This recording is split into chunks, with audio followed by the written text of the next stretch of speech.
Most of the last century, the story and history of Denmark has been made through sound. It's been made by radio. Listen to this.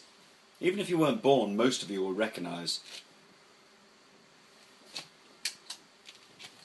And here it is. A century of listening. Listen to this.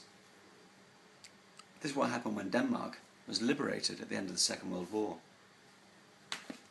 This is man landing on the moon. And over there, it's the death of the king. But the problem was, putting this stuff on tape was great 40, 50, 60, 70 years ago, but it's rotting.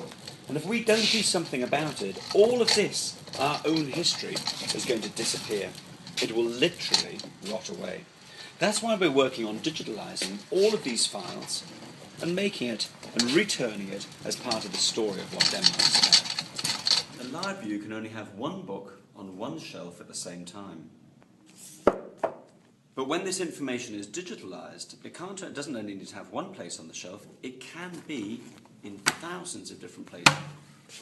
And because it's digital, you can also take the information with you. And this task is complex enough simply with the information you have in just one of the books. And now try and imagine what that's like with one book in relation to over one whole century of radio.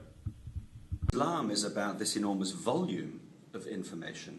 It's also about trying to go into different aspects of what this cultural heritage is and trying to understand it and make sense of it, all the way down to what Danish language can be, how we can hear music, what did the news really tell us, seen from today's perspective.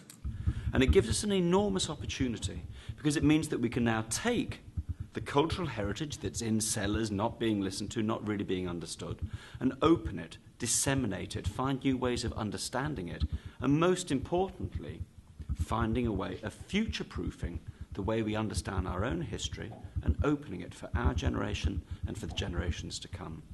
But this gets even bigger. This is about a whole new way of understanding big data.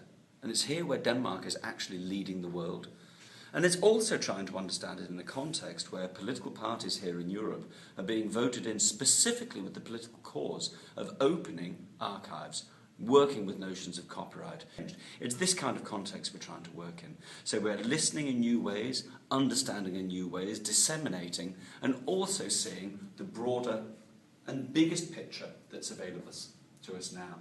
Come and meet the researchers. Yeah, look at them. Hey!